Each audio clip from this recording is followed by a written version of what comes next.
Hello students, let us see some figures of speech given in this poem. See the line, first line.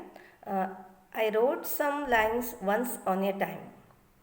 Here, the word order or order of words in the line has been rearranged for poetic effect. Then what is the correct order? The correct order should be once on a time I wrote some lines. See the line in wondrous merry mood. Here consider two words which wondrous and merry. They convey the same meaning. So here figure of speech is tautology. And another one is alliteration, means sound of the letter M has been repeated for poetic effect. Then see the line, they were exceeding good. Here hyperbole. The extent of goodness of the lines composed has been exaggerated, means overstated, to denote the quality of the poem composed. Then fourth one is, see the line, they were so pure and very pure. Here consonants. Consonants means what? The sound of the letter, consonant letter R has been repeated twice to indicate how funny the poem was. Next one is, I laughed as I would die. Here hyperbole means exaggeration.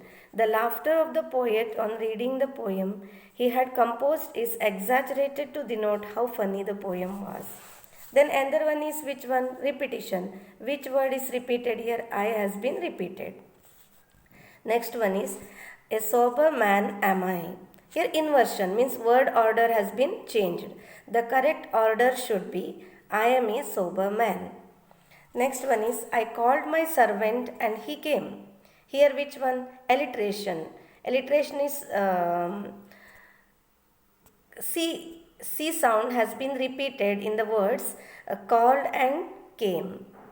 And next one is, see the line, to mind a slender man like me, he of the mighty limb.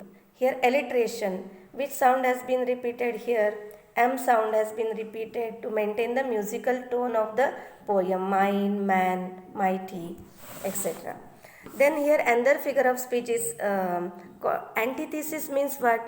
Contrasting ideas means slender and mighty are placed inside each other in a single line to indicate the humorous nature of the situation. Another figure of speech is assonance. Assonance means what? Vowel sound I has been repeated within the line. Mine, like, mighty, etc.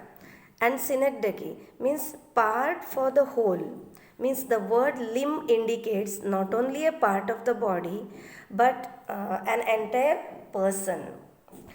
And here you can see one more figure of speech. If you observe the line carefully, transferred epithet means the adjective mighty has been transferred from the servant to his limb. Okay, mighty. And see the next line, there will be the devil to pay means alliteration. Which sound is repeated here? TH sound has been repeated there, the, for poetic effect. Another important figure of speech is metaphor. The poet uses this line to humorously indicate the servant that he better follow his master's orders, else he will get himself in a big trouble. Remaining part I will explain in the next video. Thank you.